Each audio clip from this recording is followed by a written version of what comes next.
हमने स्टार्ट किया था यिर्मयाह से, राइट? यस। क्योंकि उसका 29 का 11 एक बार हम रिवाइज कर लेते हैं पिछला, बार बार सुनेंगे तो और अच्छे से याद होगा। क्योंकि यहोवा की ये वाणी है कि जो कल्पनाएं मैं तुम्हारे विषय में करता हूं उन्हें मैं जानता हूं, वे हानि की नहीं वरन कुशल की हैं, और अंत में तुम्हारी आशा पूरी करूंगा। इन वर्सेस को हमें ध्यान रखना है। पहला यूहन्ना 4 का 4, हे बालकों तुम परमेश्वर के हो और तुमने उन पर जय पाई है, क्योंकि जो तुम में है वो उससे जो इस संसार में है बड़ा है। ये क्यों इंपॉर्टेंट है? क्योंकि हम दानवों की स्टडी कर रहे हैं और दानव देख के हमें क्या लगता है? डर। लेकिन हम नहीं जानते हमारे पीछे कौन खड़ा है। ठीक है। ये हैं गत के दानव, जिनके बारे में हम लोग कहां पढ़ते हैं? शमूएल में। देखिए, हमारी जिंदगी एक ऐसी कहानी है जो अभी लिखी जा रही है, और उसमें मुक्ति है, समझौते हैं, आशाएं हैं, निराशाएं भी हैं।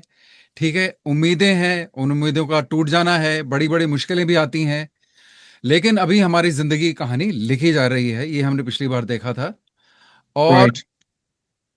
इसके जो लेखक हैं, इस कहानी के लेखक हम खुद हैं। पर एक ऐसा दुश्मन है जो इस कहानी की स्क्रिप्ट को चुराना चाहता है, और इस हमारी जिंदगी की कहानी के अंत को वो बदलना चाहता है। क्योंकि हमारी जो जिंदगी, हमारा जो जीवन है, हमको ये समझना है कि वो एक फोटो नहीं है, वो एक फिल्म है जिसका आखिरी सीन अभी तक शूट नहीं हुआ है। राइट?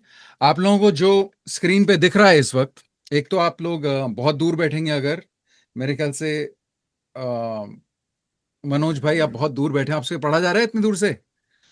एक तो आप फोन को ऐसे लैंडस्केप में रखें ताकि आपको ये दिखे, क्योंकि जो स्क्रीन पे आपको दिख रहा है वही आप नोट्स समझ सकते हैं एक तरह से। अगर आप लिखना चाहते हैं, जो आप चाहें तो मैं आपको बाद में दे सकता हूं। ये सब मेन मेन पॉइंट्स हमको जीवन में याद रखना है कि हमारा जीवन एक ऑनगोइंग फिल्म है। अगर हम गिर जाते हैं, हमसे गलती हो जाती है, तो मैटर ये करता है कि आगे हम क्या कर रहे हैं। परमेश्वर को इसी बात से आप मतलब है। आप इस चीज को भी ध्यान रखिए कि एक आलसी कुत्ते की कहानी आपको याद है कि कैसे वो कील के बिल्कुल। ऊपर बैठा था, और जब उसके दोस्त ने पूछा कि ये उठ क्यों नहीं जाता, तो उसने बोला कि क्योंकि इसको दर्द तो हो रहा है लेकिन इतना नहीं हो रहा कि ये उठे, यानी कि आलसी। ठीक है।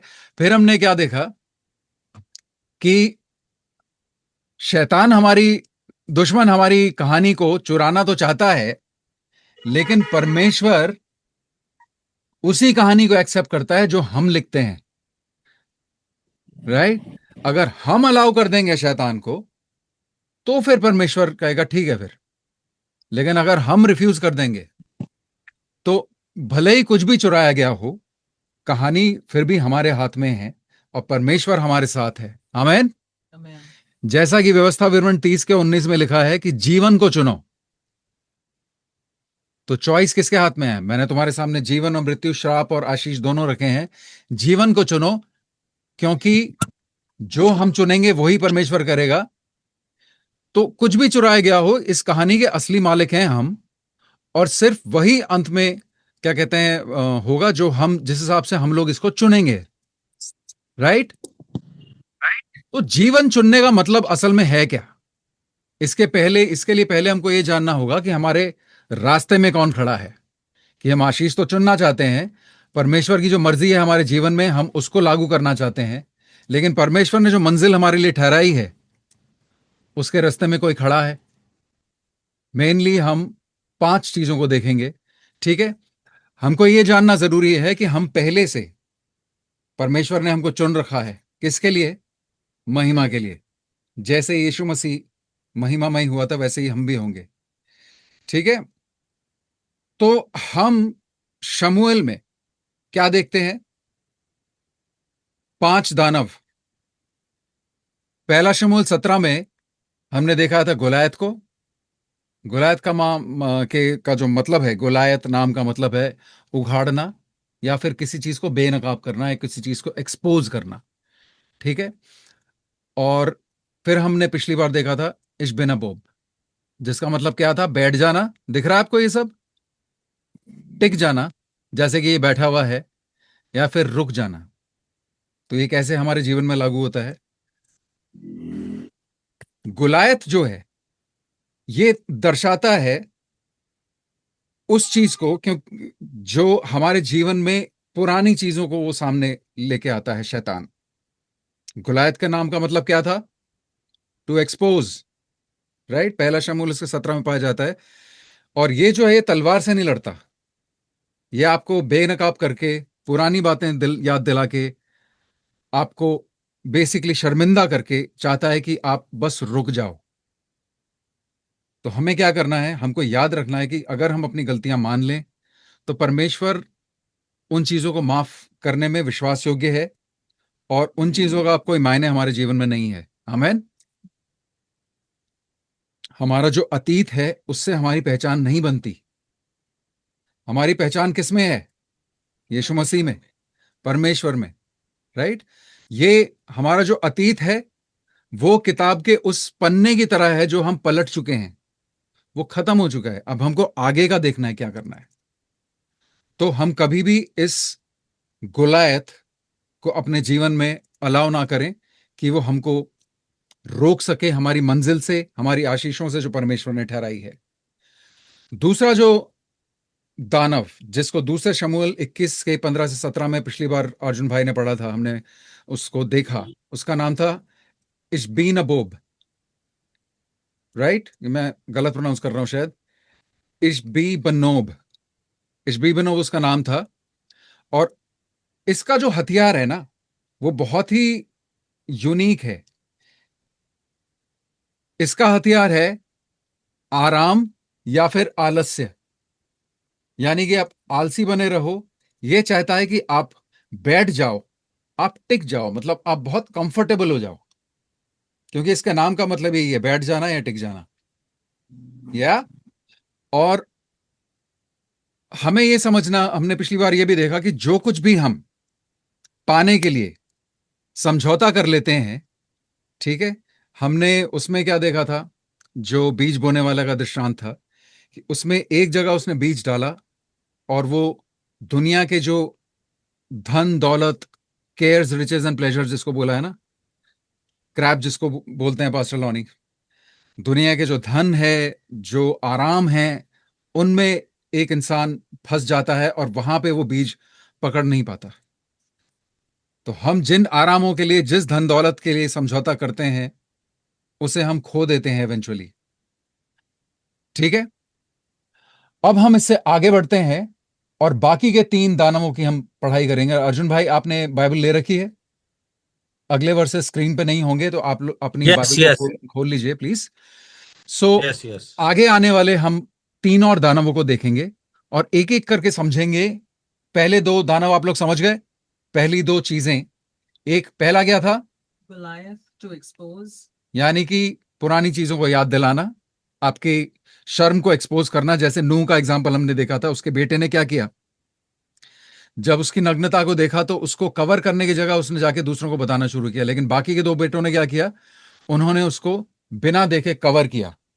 देखिए, आपकी जो गलती, हमारी जो गलतियां होती हैं, उसको भले ही पास्ट की हो या प्रेजेंट की हो, हमारी जो गलतियां हैं, कभी कभी वो पवित्र आत्मा भी हमको उसकी याद दिलाता है। समझते हैं आप इस चीज को? हमारी गलतियां कई बार पवित्र आत्मा हमारे दिमाग में लाता है, लेकिन पवित्र आत्मा का जो मकसद है वो अलग होता है। पवित्र आत्मा हमारे दिमाग में इसलिए लेके आता है ताकि हम उसको ठीक कर सकें, ताकि हम पश्चाताप कर सकें, ताकि हम परमेश्वर की उपस्थिति में वापस आ सकें। आमीन। और लेकिन शैतान का पर्पस उल्टा होता है, वो गोलायत वाला काम करता है, एक्सपोज करने का, जो हाम ने किया था। राइट? अब हम देखते हैं अगला वाला जो दानव जिसको मारा गया, दूसरे शमूएल उसके 21 के 18 में ये पाया जाता है। अर्जुन भाई इसको एक बार पढ़िए। इसका नाम है साफ, हिंदी वाला साफ नहीं। इसके बाद फलिस्तियों के साथ गोब में फिर युद्ध हुआ। उस समय होशाई सबके ने रोपाई वंशी सब को मारा, और गोब में फलिस्तियों के साथ फिर युद्ध हुआ। उसमें बेतलहम वासी यारियो रगीम के पुत्र सिर्फ 18 एलानाम पढ़ना ने है। सिर्फ 18 पढ़ दिया सर। ओके, तो ये युद्ध कहां पे हुआ बाय द वे? गोब। गोब में। अभी हम उसका भी मतलब देखेंगे। इस दानव का नाम है साफ। ठीक है, ये सारे के सारे भाई थे, रिलेटेड थे एक दूसरे से, जो गुलायत, इशबीबनोब और So, साफ, लहमी, और एक 24 उंगलियों वाला दानव जिसको हम आगे देखेंगे, ये सारे रिलेटेड थे एक दूसरे से, राइट? इसको किसने मारा, मेंशन्ड है वहां पे? The Hushathite killed Saf. Right. Sibekai, the Hushathite killed Saf. Right. So ये जो दानव है, ये हमारे दिमाग में रहता है और काम कैसे करता है, आइए देखते हैं। साफ, जो उसका नाम है, उसका मतलब है सीमा या फिर रुकावट। इसके नाम का मतलब है सीमा या फिर रुकावट। जैसे हम सीमाएं बना देते हैं ना, हर देश की सीमा होती है, शहर की सीमा होती है।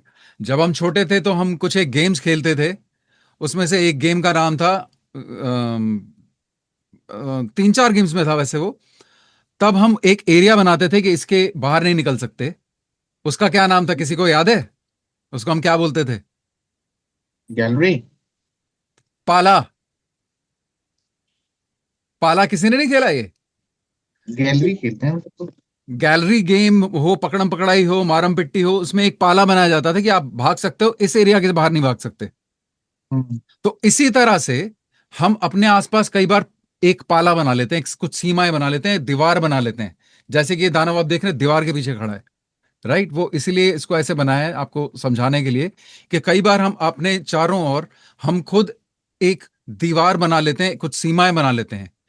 हमारी जिंदगी, हमारी जो पृष्ठभूमि है, जो जीवन हमने जिया है, उसमें हमारे कुछ अनुभव रहे हैं, ठीक है, और हमारी कुछ एक किसी ना किसी पॉइंट पे जाके हमको लगा कि मैं इससे ज्यादा तो कुछ कर नहीं सकता, मेरी क्षमता यहीं तक है।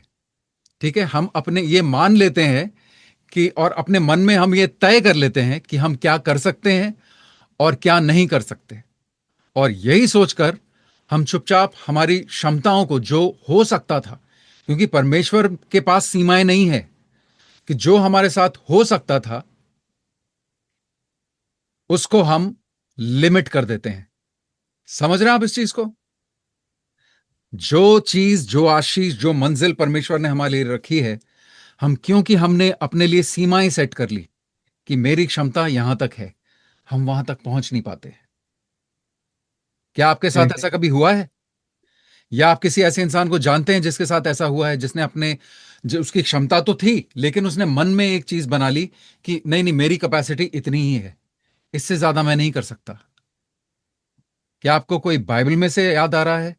आप में से अगर कोई गवाही दे सकता है कि हाँ मैंने ऐसा पहले किया था, तो आप अपना हाथ उठा सकते हैं, या आप मुझे अपना माइक ऑन कर सकते हैं। बाइबल में से एक एग्जाम्पल कोई सोच के मुझे बताइए जहां पे किसी ने अपनी क्षमता लिमिट कर दी और परमेश्वर से बोला नहीं, इससे ज्यादा तो मैं नहीं कर सकता। याद आ रहा है कोई? can I answer? आप तो नोट्स देख रही हो।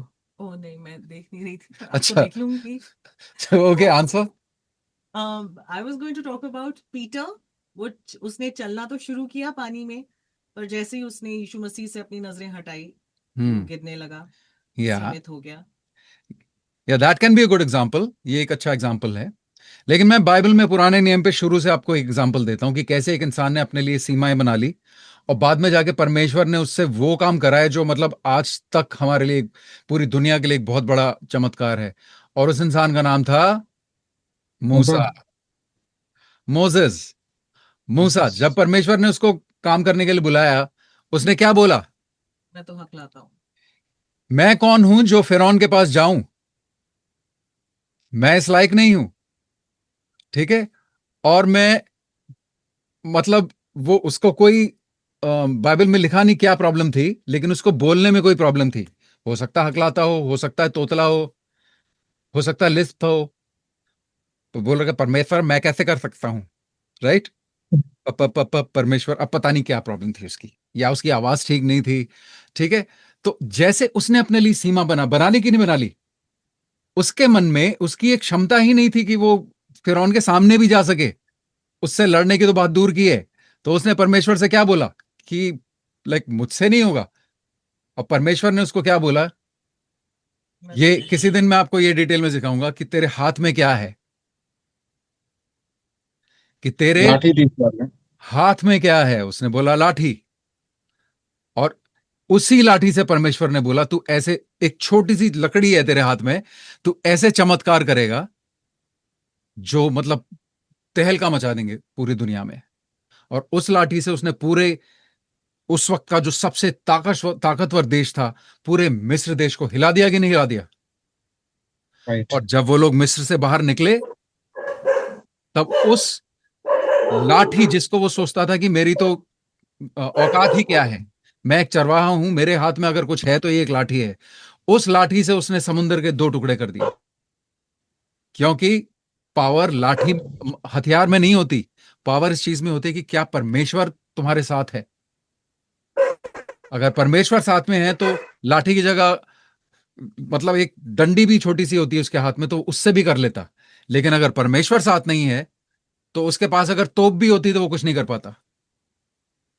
मिस्र राइट। देश उस वक्त सबसे दुनिया का ताकतवर देश था। उनके पास, किसी भी देश के पास रथ होना बहुत बड़ी बात थी। ये आप इतिहास में बाद में पढ़ सकते हैं, ठीक है? ये हम अपने लिए सीमाएं बनाते हैं कि मैं ऐसा नहीं कर सकता, मैं वैसा नहीं कर सकता। मुझे जब परमेश्वर ने कई बार कुछ करने को बोला, मुझे सरप्राइज हुआ था कि मैं ये काम मैं कैसे कर सकता हूं। आप लोग जानते हैं कि मैं इतना लोगों के साथ घुलने वाला इंसान नहीं रहा हूं, और मुझे स्टेज पे इतना बोलने की, ये सब करने की आदत नहीं थी। तो आप में से अगर किसी को लगता है ऐसा कि ये मैं कैसे करूंगी, तो आप मेरा भी एग्जाम्पल ले सकते हो। और बाइबल में ऐसे बहुत एग्जाम्पल हैं जब लोगों ने सोचा कि ये मतलब परमेश्वर, इतने लोग हैं दुनिया में मुझसे बेटर बेटर, मैं कैसे इस चीज को करूंगा। जिस जगह पे लड़ाई हुई थी उसका नाम था गोब, और गोब का मतलब होता है गड्ढा। गड्ढा यानी कि कई बार हम अगर अपने युद्ध में अपने आप को गड्ढे में पाते हैं, यानी कि चारों तरफ से घिरे हुए हैं। गड्ढे में यही होता है ना, चारों तरफ से बंद है हम लोग, राइट?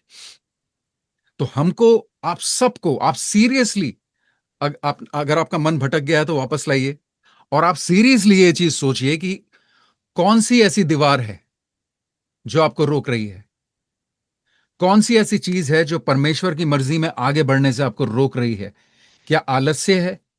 क्या शर्म है, जो गोलायत का मतलब होता है?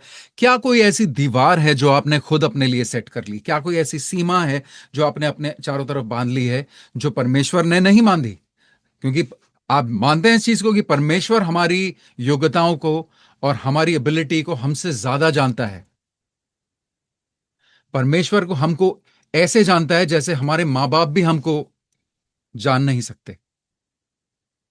सोचिए इस चीज को कि क्या मैंने किसी चीज को अपने जीवन में चमत्कार होने से रोका है क्योंकि मुझे लगा कि ये तो मैं नहीं कर सकता है, कर सकती। मुझे लगा कि मैं कैसे, जैसे कई लोगों को ना सिर्फ परमेश्वर के लिए गवाही देने में उनको दिक्कत आती कि नहीं मैं कैसे सबके सामने जाके बोलूंगा या बोलूंगी, या फिर इंटरसेशन के टाइम पे प्रार्थना करने से शर्म आती है कि मेरी आवाज़ इतनी लाउड नहीं है, या मुझे मेरे बोलचाल इतनी क्योंकि मुझे होता था, मुझे प्रार्थना करते टाइम बहुत लगता था कि मुझे वर्ड्स नहीं आते। पब्लिक स्पीकिंग मैंने कभी सीखी नहीं, राइट? तो इस तरह की चीजें जब, और परमेश्वर को इन चीजों से मतलब नहीं है। परमेश्वर ने एक ऐसे इंसान को यूज किया जिसकी बोलचाल में उसकी कुछ रुकावट थी, जो डरता था, जो खून करके मतलब भागा था मिस्र देश से। वो मिस्र देश में वापस जा रहा था मूसा जब, तो हो सकता है उसको डेथ पेनल्टी मिल जाती, क्योंकि उसने एक मिस्री सिटीजन का खून किया था, जो कि बहुत बड़ी बात होती है उनके देश में। आप किसी का भी कर सकते हो, एक मिस्री का नहीं कर सकते, राइट? अगला दानव, इसको हम पाते हैं 2 जगहों पे, पहला शमूएल 21 का 19 में, और पहला इतिहास 20 के 5 में। सेकंड सैमुएल तो हम लोग अभी सैमुएल में से पढ़ेंगे। दूसरा शमूएल निकाल लीजिए आप, उसका 21 और अर्जुन भाई please Did you say first Samuel? Second Samuel? दूसरा शमूएल, दूसरा शमूएल निकाल लीजिए, उसका 21 का। अर्जुन भाई 19 पढ़िए प्लीज।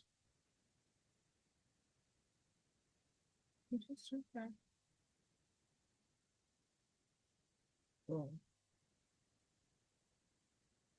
जैसे ही निकल जाए।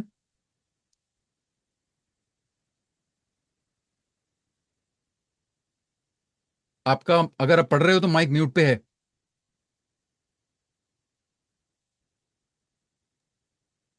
पापा वॉशरूम गया है, मैं पढ़ रही हूँ। हाँ, आप पढ़ दो।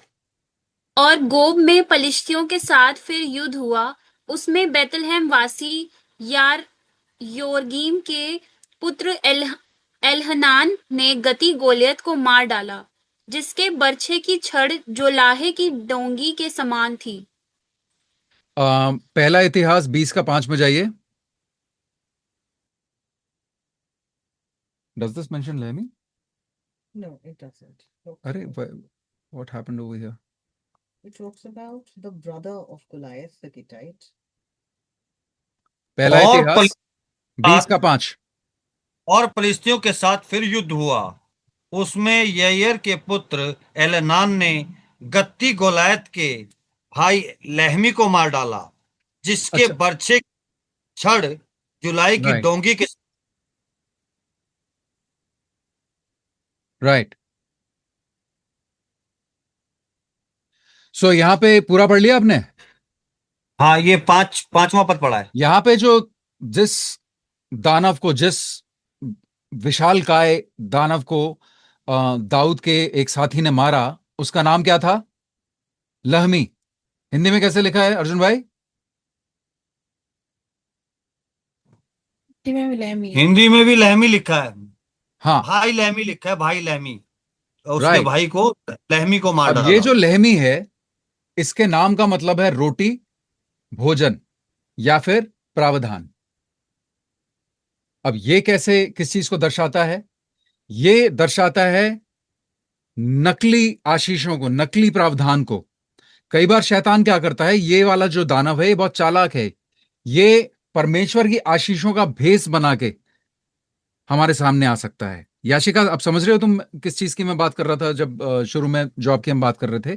कि हमेशा ऐसा, मैं नहीं कह रहा कि ऐसे इस केस में ये हुआ है, लेकिन कभी कभी ऐसा हो सकता है। विश्वासियों, आपको इस चीज को याद रखने की जरूरत है कि हो सकता है कि शैतान कोई चीज आपके जीवन में लाए और आपको लगे कि यह परमेश्वर की तरफ से है, और वो चीज आपके जीवन में एक ऐसा रोड़ा बन जाएगी कि वो परमेश्वर की मर्जी आपके जीवन में आगे जाके पूरा होने के लिए उसको रोक देगी। आपको एक एग्जाम्पल सोच सकते हो?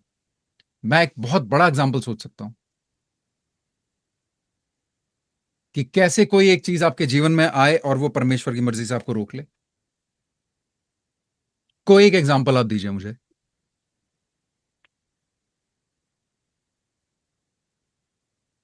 नहीं आ रहा किसी के दिमाग में?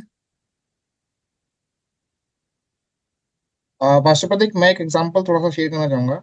या मैं जिस कंपनी में आज काम करता हूँ, मेरे को करीब इसमें 12 साल हो गए, इवन ज्यादा ही हो गए। तो उससे करीब 2 साल पहले ही मैं इस कंपनी में इंटरव्यू के लिए आया था। तो मैं बाहर खड़ा रहा, धूप में खड़ा रहा। जिसको मेरा इंटरव्यू लेना था वो बंदा अवेलेबल नहीं था उस समय पे, शायद, या जो भी कारण रहा। तो मैंने फिर अपने जिस फ्रेंड के थ्रू में आया था, तो उसने मुझे, मैंने उसको कॉल किया। मैंने कहा यार, मेरे पे इवन एक और दूसरा ऑप्शन भी था, जो आज जो मैं रियलाइज कर रहा हूँ, अगर मैं वहां लग जाता शायद, तो शायद मैं कामयाब नहीं होता जितना मैं यहाँ कामयाब हुआ। या तो मैंने सोचा कि नहीं यार, मैं ये जॉब नहीं करूंगा, मेरे को यहाँ धूप में खड़ा रखा 2 घंटे, मैं जा रहा हूँ। और जबकि परमेश्वर से मैंने ये जॉब मांगी थी, मैंने एक परमेश्वर से कहा था कि प्रभु मुझे एक ऐसी जॉब चाहिए जिसमें ऑफिस टाइमिंग की टाइमिंग हो, जो भी 10 बजे से स्टार्ट हो, क्योंकि मैं सोने वाला था उस समय पे, मैं बहुत सोता था। तो मैंने कहा सुबह 10 बजे से चालू हो और 7 बजे तक खत्म हो। परमेश्वर ने मुझे एग्जैक्ट वही टाइमिंग थी, 10 से 7 बजे की। बाद में वो टाइमिंग्स बढ़ की फर्क बात है। तो बट मैंने ये डिसाइड किया कि नहीं, मैं ये जॉब नहीं करूंगा। लेकिन परमेश्वर की इच्छा थी कि मुझे यहाँ रखा जाए, लेकिन मेरी इच्छा थी कि मैं उस दूसरी जॉब की तरफ भागूं। राइट। तो ये मेरी लाइफ का एग्जाम्पल था। अगर मैं वहां लग जाता मेरे फ्रेंड के कहने से, तो या उसने तो नुकसान उठाया, शायद मैं भी नुकसान उठाता। ये एक ब्लेसिंग है। Satan also बिल्कुल। operates as an angel of pastor ji, या हेलो। हाँ, एक एग्जांपल मैं भी बताना चाहूंगा पास्टर जी। जो सिमसोन था, हाँ, उसके जीवन में भी परमेश्वर ने एक योजना रखी थी, और वो अपनी पूरी योजना तक नहीं पहुंच पाया जो परमेश्वर ने उसके जीवन में करना था। लेकिन अभी जो हम बात कर रहे हैं ना जी। वासियों, हम ये सारे एग्जाम्पल्स वैलिड हैं। हम उस चीज की बात कर रहे हैं जो आशीष बन के तो आई जीवन में, That's right. लेकिन वो परमेश्वर की तरफ से थी ही नहीं। और Yes. वो जो आज की डेट में आशीष लग रही थी, आगे जाके वो कर्ज बन गई। Yes. क्योंकि Right. कई बार विश्वासी क्या होता है कि उनको प्रार्थना का उनका जीवन नहीं है, परमेश्वर का वचन उन्होंने पढ़ा नहीं, तो उनको पवित्र आत्मा बोल भी रही होती है कि ये ठीक नहीं है, मत कर ये काम, या मत कर इस इंसान के साथ दोस्ती, या जो भी है, राइट। और लेकिन वो सुन नहीं पाते। कई बार तो मैंने देखा है कि परमेश्वर के जन के द्वारा परमेश्वर बोलता है, अब तो कोई बहाना नहीं है ना कि मत करना ये चीज, राइट, और फिर भी वो कर Right. लेते हैं। वही आबैल मुझे मार वाली बात। Yes. तो ये जो हम नकली प्रसाधन की बात कर रहे हैं, नकली आशीष, उसको इंग्लिश में बहुत अच्छा वर्ड है काउंटरफिट। काउंटरफिट का मतलब होता है जैसे घड़ियां नहीं आती नकली, या फोन आते हैं नकली, उस पे आईफोन बना होता है लेकिन है वो अंदर से कुछ और, राइट। अगर आप Right. वहां जाएंगे, नकली रेबैन मिलते हैं। अगर आप पालिका बाजार या इस जगह पे जाएंगे, वो 50 रुपए में आपको दे देंगे, जो एक्चुअली 5,000 का मिलता है। कि भाई साहब ये ले लो, 200 रुपए में ले लो, उनसे आप बार्गेन करोगे 100 में दे देंगे। आप सामने लिखा होता है रेबैन। देखने में वो लगता है कि ब्लेसिंग है, लेकिन है क्या वो? थोड़ी देर आप उसको जेब में रखोगे, निकालोगे, पता चलेगा एक शीशा निकल चुका आगे जाके। मैं एक एग्जांपल आपको देता हूं। जैसे कि हो सकता है किसी विश्वासी की जीवन में कोई ऐसा साथी आए जो उसको लगे कि इसके साथ तो मैं शादी कर सकता हूं या कर सकती हूं, और लेकिन उनको नहीं पता, ना प्रार्थना में उन्होंने परमेश्वर से पूछा, उनको ऐसा लग रहा है कि ये इंसान, ये लड़का या ये लड़की परमेश्वर मेरे जीवन में जरूर लाया होगा कि इसके साथ मैं शादी करूं, और धन्यवाद परमेश्वर का करके उसके साथ शादी कर ली, और बाद में जाके उसी चीज ने उस इंसान को, जिसकी हो सकता है मिनिस्ट्री होती, परमेश्वर की सेवा कर सकता था, आशीषें आ सकती थी, वो चीजें रुक गई। ऐसा हुआ है। पास्टर सैन को तो बहुत ज्यादा तजुर्बा है, उन्होंने देखा होगा अपनी लाइफ में। या फिर कोई Right. जॉब आपको ऐसी लगी, या कोई बिजनेस ऐसा लगा, ये तो बिल्कुल एक ऐसा मौका आ रहा है कि मतलब लग रहा है कि पास्टर सैन ने शायद मुझे एक बार बताया था, किसी ने आपको शायद कुछ चांदी के सिक्के या कुछ ऑफर कर रहे थे कि ये आप बेच दो, या कुछ ऐसा हुआ था शायद, राइट। लेकिन वो ब्लेसिंग नहीं थी। तो यही इस चीज का मतलब है। ये जो दानव है, जब शैतान इस रूप में आता है, वो आपसे उस वक्त लड़ने की कोशिश नहीं कर रहा, वो आपको खरीदने की कोशिश कर रहा है कि आप परमेश्वर की मर्जी से हट जाओ और इस चीज में ध्यान लगा दो। कि जैसे कोई एक नौकरी ऐसी मिल गई, या कोई एक बिजनेस ऐसा मिल गया कि उसमें, वाह, ये तो परमेश्वर के, आपने गवाही भी दे दी चर्च में कि वाह परमेश्वर तेरा धन्यवाद, इतनी जबरदस्त नौकरी जो मैंने सोची भी नहीं थी, इतना जबरदस्त बिजनेस जो मैंने सोचा भी नहीं था, और उसके ही अगले संडे से वो उस नौकरी की वजह से आप ना तो चर्च आ पा रहे हो, ना आप बाइबल पढ़ पा रहे हो, ना प्रार्थना कर पा रहे हो, ना अपनी फैमिली के साथ टाइम स्पेंड कर रहे हो, लेकिन पैसे बहुत मिल रहे हैं, गाड़ी भी मिल रही है, घर भी मिल रहा है।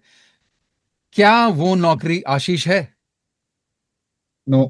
उसने आपकी फैमिली की लाइफ छीन ली, उसने आपका चर्च लाइफ छीन ली जो कि आपकी सेकंड फैमिली है, उसने आपका दुआ की लाइफ छीन ली।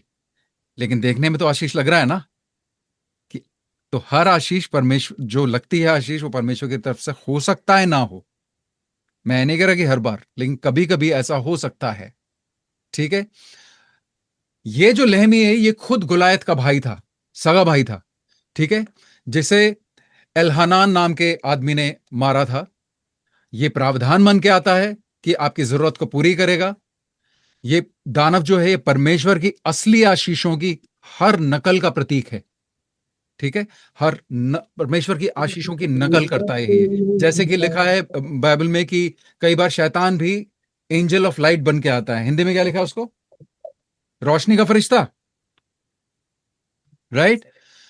और ये आपको देता है समृद्धि के नाम पर कर्ज, कि आपको लग तो रहा था कि ये समृद्धि है, लेकिन आ गया जीवन में कर्ज।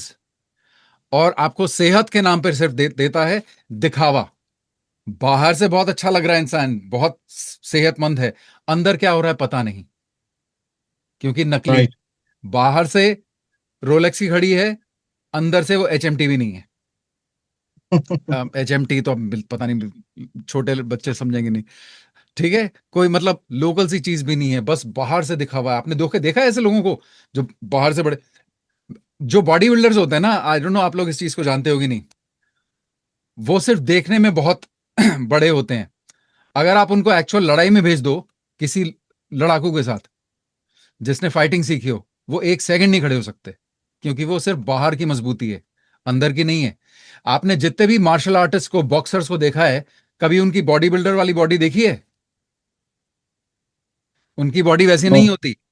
और बॉक्सर्स खास करके, मैं 2-3 बॉक्सर्स को जानता था अपनी लाइफ में, बहुत स्ट्रांग होते हैं, पहलवानों से भी ज्यादा और मार्शल आर्टिस्ट से भी ज्यादा, बहुत ज्यादा स्ट्रांग होते हैं वो, ठीक है, देखने में नहीं लगते। तो ये जो है शांति के नाम पे आपको सिर्फ आराम देगा। एक इंसान जब आराम करता है, आप घर वापस आए, सब कुछ आराम कर रहे हो, तो हमको क्या लगता है कि अब मुझे शांति मिली। वो आराम है, शांति नहीं है। तो शैतान आपको शांति के नाम पे आराम देगा कि बस लेटे रहो, आराम हराम है, बस लेटे रहो। और देखो, यही तो शांति है। अगर आपको कोई चीज मिलती है जीवन में, कोई नई चीज मिल गई, कि यही तो खुशी है, इसी में तो आनंद है।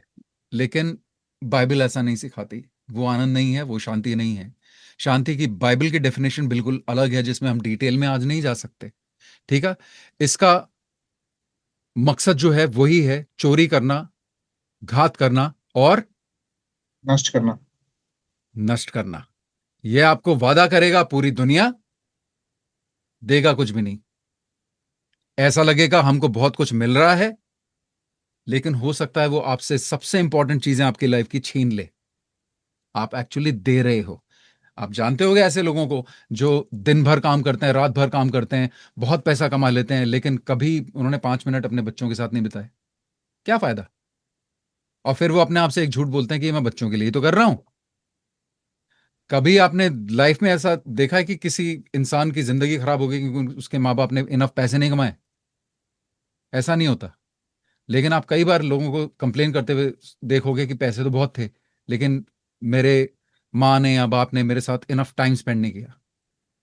काश वो मेरे स्कूल में, मेरे फंक्शंस में नहीं आए। लाइक ये कंप्लेंट्स रहती हैं उनकी। ये नहीं रहता कि इतने पैसे कमा लेते तो मेरे पास आज एक्स बॉक्स होता है। ये सब चीजें बच्चे भूल जाते हैं, बचपन में बहुत जिद करते हैं हम ये सब चीजों का। समझ रहे हैं आप? तो यानी कि लेहमी का मतलब क्या है? नकली प्रसाद, प्रसाद। नकली आशीष, ठीक है, Counterfeit. झूठे वादे, चमक झूठे दमक का जाल, ये जो कि बहुत चमकीला लगता है। हर खुला छलावा। दरवाजा परमेश्वर की तरफ से नहीं होता। अगला जो दानव है ये बड़ा इंटरेस्टिंग है, ठीक है। इंटरेस्टिंग क्यों है? इसका नाम नहीं दिया गया। ये दानव बाइबल में जो लिखा है उसके अनुसार सबसे बड़ा था। जो बाकी के 4 हमने देखे, पहला कौन था? गोलियत, गुलायत। दूसरा इश्बीनबोब। इस्पिनाबू, मैं शायद गलत प्रोनाउंस कर, इश्बीबनोब। इस्बीबनोब, अब इश्बीबनोब 10 बार बोलिए, इश्बीबनोब, इश्बीबनोब, इश्बीबनोब। इश्बीबनोब। तीसरा कौन था? साफ. लह, साफ। सफाई कर देता है वो आपकी, राइट। और चौथा लहमी. लहमी, लहमी। लेहमी। साफ का मतलब क्या था? सीमाएं, सीमाएं, जो हम अपने मन में बना लेते हैं। लेहमी का मतलब नकली आशीषें, नकली प्रसाधन, राइट। चमक धमक, Right. झूठे वादे। क्या था वो? वादों का पकवान ऊंचे, कुछ ऐसे था ना, छलावा, या ऊंचे पकवान, ऐसे कोई कहावत भी है, मैं भूल गया हूं। बड़े नाम, ये जो यानी आखिरी दानव है ये सबसे बड़ा है। तो बाकी के जो 4 थे, ये 24 उंगलियों वाला दानव कहा जाता है कि गोलायत से, लेहमी से, साफ से सबसे बड़ा, विशाल था, बहुत बड़ा था ये, ओके। और सबसे ज्यादा खतरनाक था। लेकिन आप नोटिस कर रहे हो कि बाइबल में इसका नाम नहीं दिया हुआ। दूसरा शमूएल उसका 21 का 20 और 21 पढ़िए प्लीज।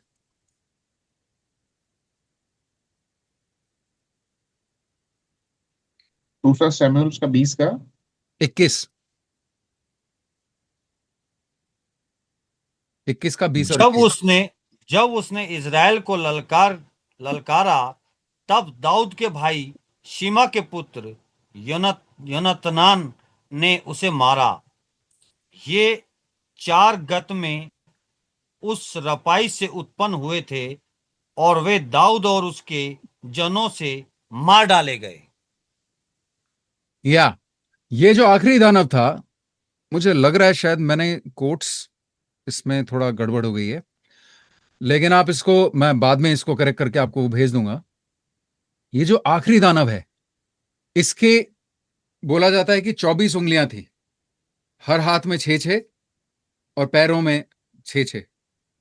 वैसे ही ये इतना विशाल था, ओके, वही अपने आप में डरावनी चीज थी। इसकी उंगलियां भी एक्स्ट्रा हैं, तो सोचो और कितना डरावना होगा। ये जो आखिरी दानव है ना, इसकी एक और खास चीज है कि इसका नाम नहीं दिया हुआ, सिर्फ इसकी ये क्वालिटी दी गई है कि इसकी 24 उंगलियां थी। 24 उंगलियों वाला दानव जो सबसे सबसे ज्यादा खतरनाक था, सबसे ज्यादा बड़ा था, ठीक है। ये हमारे शरीर पे हमला नहीं करता, ये हमला करता है किस चीज पे? हमारी पहचान पे। ये हमारे शरीर पे हमला नहीं करता, ये हमारी पहचान पे हमला करता है। कैसे? हम हमेशा, ज्यादातर इंसान क्या सोचते हैं और क्या चाहते हैं लाइफ में? कि सब हमको पहचाने, हमारा कुछ इंपॉर्टेंस हो, हमारा कुछ महत्व हो। जब हम स्कूल में होते हैं, जब हम कॉलेज में होते हैं, हम यही चाहते हैं ना कि हमारी कोई पहचान बने, राइट? हम Right. यही चाहते हैं कि हमारा कुछ महत्व हो। लोग Right, हमको, right. कितने लोग हैं जिनको इस चीज का डर है कि हम कुछ ऐसा करके जाएं ताकि लोग हमको भूल ना जाएं, भुला दिया Right. जाना, ये डर है कि नहीं?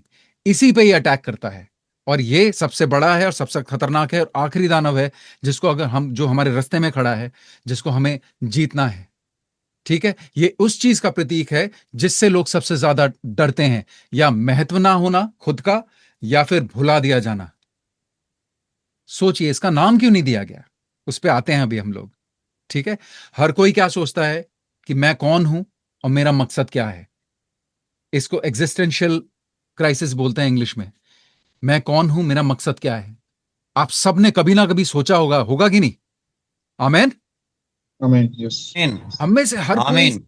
हो सकता है यंग एज में, हो सकता है मिडिल एज में, हो सकता है ओल्ड एज में, अपनी जो पहचान है उसके बारे में सोचा होगा। जैसे स्कूल में है, तो स्कूल में कुछ बच्चे होते हैं जो बहुत पॉपुलर होते हैं, खास करके 11th-12th में, राइट? हम भी कोशिश करते हैं कि पार्ट लें हम डांस में, ड्रामा में, सिंगिंग में, ताकि लोग हमको भी पहचाने। होता है कि नहीं? जब Right. हम कॉलेज जाते हैं तो हम कोशिश करते हैं कि हम कैसे हम सबकी नजरों में आए। क्यों? क्योंकि हम अपनी पहचान बनाना चाहते हैं, और हर इंसान आज की डेट में ये करने की कोशिश कर रहा है कि नहीं? अलग अलग तरीकों से। खास करके हम जो आर्टिस्ट स्टाइल लोग होते हैं, हमारी तो ये सबसे बड़ी भूख होती है कि हमारी एक पहचान बने, कि लोग मेरा नाम लें और मुझे, जैसे अगर मैं कहीं एयरपोर्ट पे हूं तो मुझे पहचाने, राइट? और ये वाला दानव उस पर अटैक करता है।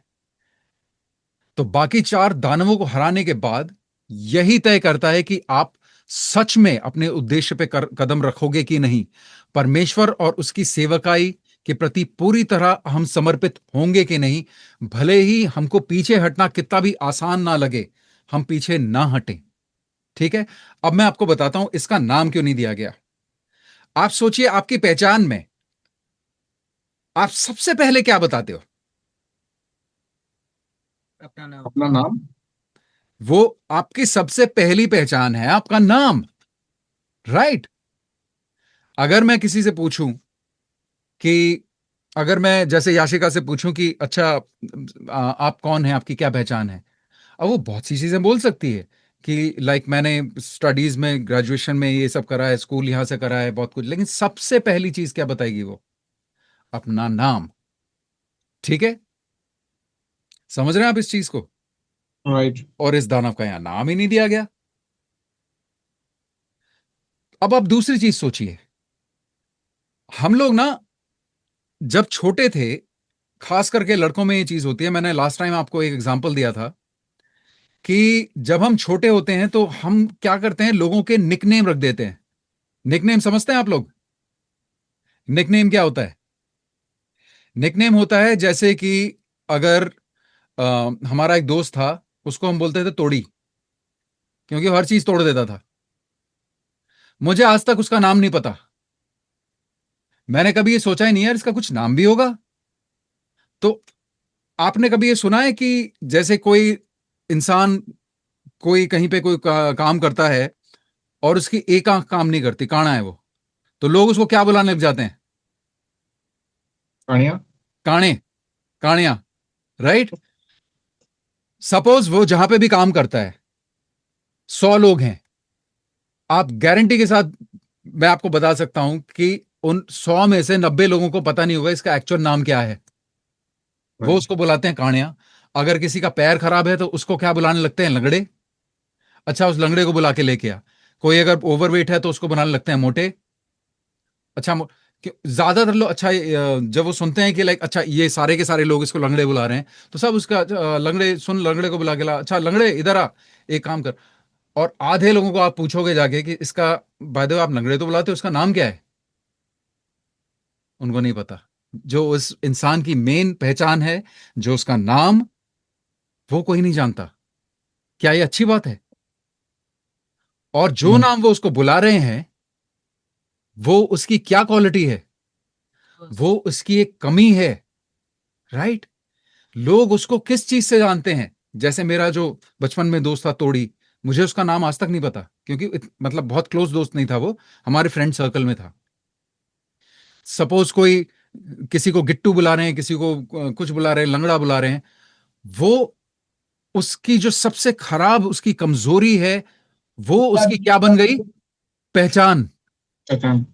हम उसको नाम से नहीं बुला रहे, उसकी सबसे खराब चीज जो उसके उसके अंदर है, आप देख रहे हैं इससे उसकी पहचान को कितना बड़ा धक्का लगा कि कोई उसको एक तो उसका नाम नहीं जानता, सेकेंडली आप उसको उस चीज से जानते हैं जो उसकी कमजोरी है, वो उसकी जिस चीज के लिए वो इनसिक्योर है, जिस चीज के लिए वो अपने आप में हीन भावना फील करता है, उसी चीज को लोगों ने उसकी क्या बना दी?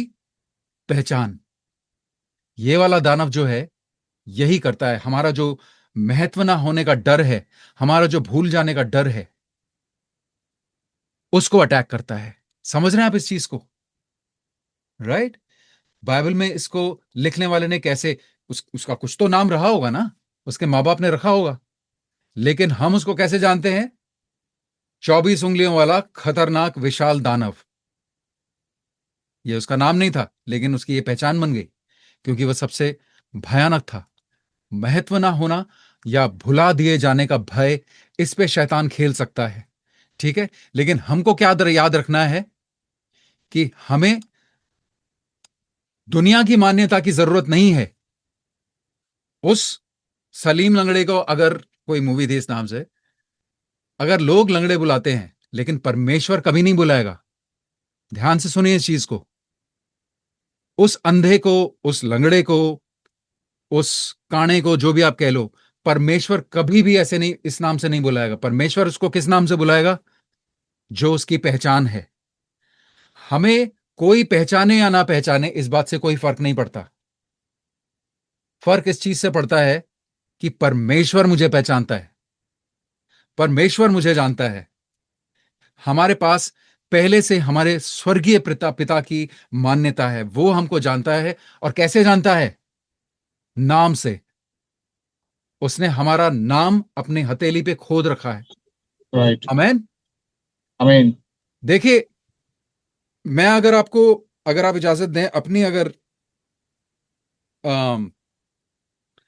गवाही तो नहीं, अपने बारे में अगर कोई चीज बताऊं, तो मैं इसका जिक्र पहले कर चुका हूं, लेकिन आज मैं आपको लाइक थोड़ा सा और बताता हूं इस बारे में कि मुझे बचपन से कभी दूसरे के साथ कनेक्ट होने की और इन चीजों की जरूरत नहीं पड़ी। लेकिन मुझे भी लगता था ऐसा स्कूल में कि मैं अपनी पहचान बनाऊं, ये सब चीजें, लेकिन फिर भी मैं अपने आप में खुश रहता था शुरू से। मुझे कुछ कभी इस चीज की वो थी ही नहीं। मैं कनेक्ट इवन जब फैमिली में पास्टर सैन से आप पूछ सकते हैं कि जब पास्टर सैन मेरे भाई और बहन और पास्टर रानी जब ये कई बार कहीं पे घूमने जाते थे छुट्टी पे, पापा आप कंफर्म करना अगर मैं सही बोल रहा हूँ, तो जैसे मसूरी जा रहे हैं, नैनीताल जा रहे हैं, शिमला जा रहे हैं, तो मैं पता है कहाँ रहता था? घर पे। मैं नहीं जाता था उनके साथ क्योंकि मुझे अकेलापन बहुत पसंद है। जब मैं घर पे Yes. अकेला होता था तो मुझे बहुत अच्छा लगता था। मैं अपने जाके दिन में 10 बार कम से कम चाय बना लेता था अपने लिए, फिर टीवी के सामने बैठ के उसको देख रहा हूँ। गेम्स खेलने का मुझे शौक था, वो खेल रहा हूँ। यहाँ तक कि एक बार मेरा स्कूल भी पिकनिक पे गया था अप्पूहर, ये पास्टर सैन को पता नहीं है, मैं उनके साथ नहीं गया। मुझे नहीं पता मैं कहाँ ठहर गया था, लेकिन मुझे हमेशा से एक चीज का मुझे अ, विश्वास कह लो या फिर भरोसा रहता है कि मुझे परमेश्वर जानता है। जब मैं अपनी परफॉर्मिंग करियर छोड़ के, म्यूजिक का करियर छोड़ के, जब मैं प्रेज एंड वर्शिप लीडर बना चर्च में, तब मैं साइड में परफॉर्म करने लगा। क्योंकि जब मैं परफॉर्म करता था, जब मैं शोज करता था अपने बैंड के साथ, तो मेरा नंबर वन एम ये होता था कि लोग मुझे सबसे ज्यादा, क्योंकि मैं सिंगर था, पहचाने। और मुझे बहुत अच्छा लगता था जब मैं कहीं जाता था और लोग मुझे पहचानते थे। और प्रिया सिनेमा उस वक्त एक जगह थी, वहां पे मैं जाता था कई बार, वहां पे लोग मिलते थे, कुछ एक कॉलेजेस में लोग मिलते थे, और जब वो पहचानते थे शोज के बाद कई बार वो मुझसे बात करने आते थे। मुझे बहुत अच्छा लगता था कि लाइक मेरी एक वैल्यू है, मेरा एक महत्व है। Right. लेकिन जब मैं चर्च में काम करने आया, तब वो मुझे मुझे पता नहीं किस पॉइंट पे ये चीज क्लिक हुई एक दिन कि अब ये तो बदलना पड़ेगा। अब ये मेरा एम नहीं हो सकता कि लोग मुझको पहचाने या मुझको देखें। अब आप पूछेंगे क्यों? क्योंकि जब मैं अपने बैंड के साथ परफॉर्म करता था, जब हम शोज करते थे, कई बार हजारों लोग होते थे वहां पे, कुछ एक शोज में, कुछ एक जगहों पे 5,000 से भी ज्यादा प्लस। मैं आपको फोटोज दिखा सकता हूं जो मेरे बैंड के साथ, ये बाद के बैंड की फोटोज हैं, हालांकि पहले वाले बैंड की है नहीं। वहां पे हमारा मकसद, एक स्टेज पे जो इंसान होता है, खास करके जो गा रहा होता है या जो लीड गिटार प्ले कर रहा होता है, उसका मकसद होता है कि सब मेरी तरफ देखें, जो कि सब देख भी रहे होते हैं, कि सब मुझे नोटिस करें, सब मुझे वैल्यू करें, ठीक है, मेरा नाम पुकारें। और जब एक गाना खत्म हो तो तालियां बजाएं तो मेरे लिए बजाएं। ये चीज तो आप समझते होंगे ना? एम आई राइट? Right Yes. सर। या तो जब मैं प्रेज एंड वर्शिप करने के लिए चर्च में मैंने काम करना शुरू किया, आई थिंक 97 या 98 में।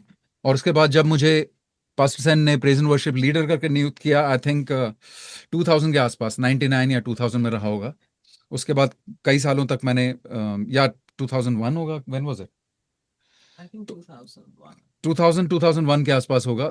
उसके बाद कई सालों तक मैंने प्रेज एंड वर्शिप लीड करी। लेकिन हालांकि मैं वही काम जो बैंड के साथ कर रहा था, मैं चर्च में कर रहा हूं। एक चीज मुझे मालूम थी कि यहां पे मेरा रोल डिफरेंट है। यहां मेरा रोल ये नहीं है कि लोग मुझे देखें, यहां मेरा रोल ये है कि लोग उसे देखें, Right. यीशु मसीह को देखें, परमेश्वर को देखें। अगर वो मुझे देख रहे हैं लोग, तो फिर मैं अपने जॉब में फेल हो चुका हूं। अगर लोग मेरा नाम पुकार रहे हैं और मुझे अप्रिशिएट कर रहे हैं, तो फिर मैंने अपना काम किया ही नहीं। इसलिए पास्टर सैन आपको बता सकते हैं ये चीज कंफर्म। अच्छा है कि पास्टर सैन ऑनलाइन मीटिंग्स में वो भी हैं, ताकि मैं आपसे जो भी बोलूं वो कंफर्म हो जाए। कि मैं गलत बोलूंगा तो वो बोल देंगे नहीं नहीं, ये तो कभी हुआ ही नहीं था। इसलिए जो हमारा पुराना वाला चर्च था, जहां मैं 4-5 साल तक प्रेज एंड वर्शिप लीडर था, मैंने कभी भी सोलो नहीं गाया। कुछ एक पार्ट्स को छोड़ के, जैसे तेरी हम तारीफ करें में एक पार्ट आता है, वो सोलो है। मैंने कभी सोलो गाने नहीं गाए। मैंने एक क्वायर बनाया और सब मिलके गाते थे, और चर्च मिलके गाता था। मैं गा सकता था, और पास्टर सैन ने, पास्टर रानी ने, दूसरे पास्टर ने कई बार बोला भी कि लाइक तुम एक सिंगर हो, प्रोफेशनल सिंगर हो, तुम सोलोस क्यों नहीं चर्च में गाते? मुझे इस चीज का डर था कि लोग मुझे ना देखने लग जाए कहीं, कि ये ना हो कि लोग मेरे फैन बन जाए। मुझे यीशु मसीह के फैंस बनाने हैं, अपने नहीं। राइट। Amen. और ये तभी हो सकता है जब एक इंसान को अपनी पहचान की परवाह ही नहीं है।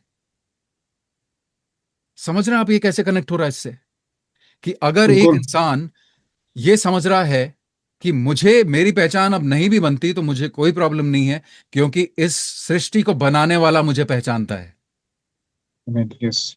मेरे लिए अगर कोई तारीफ करेगा, अगर कोई मेरा नाम पुकारेगा, तो वो इस पूरी सृष्टि को बनाने वाला, जिसके लिए मैं काम कर रहा हूं, जो मेरा बॉस है, वो मुझे पहचानता है। तो अगर किसी के मन में एक ख्याल आता है, अगर किसी को ये 24 उंगलियों वाला दानव, ठीक है, जिसका नाम नहीं दिया गया, ये अटैक करता है, हमारी पहचान पे अटैक करता है, किसी इंसान के द्वारा अटैक करता है या डायरेक्टली आपके मन में अटैक करता है, आपको ये चीज मालूम होनी चाहिए कि कोई आपको जाने या ना जाने, कोई चर्च में, आपके काम में, आपके स्कूल में, आपके कॉलेज में, कहीं भी कोई आपको जाने या ना जाने, परमेश्वर आपको जानता है, नाम से जानता है, आपके पैदा होने से पहले से जानता है।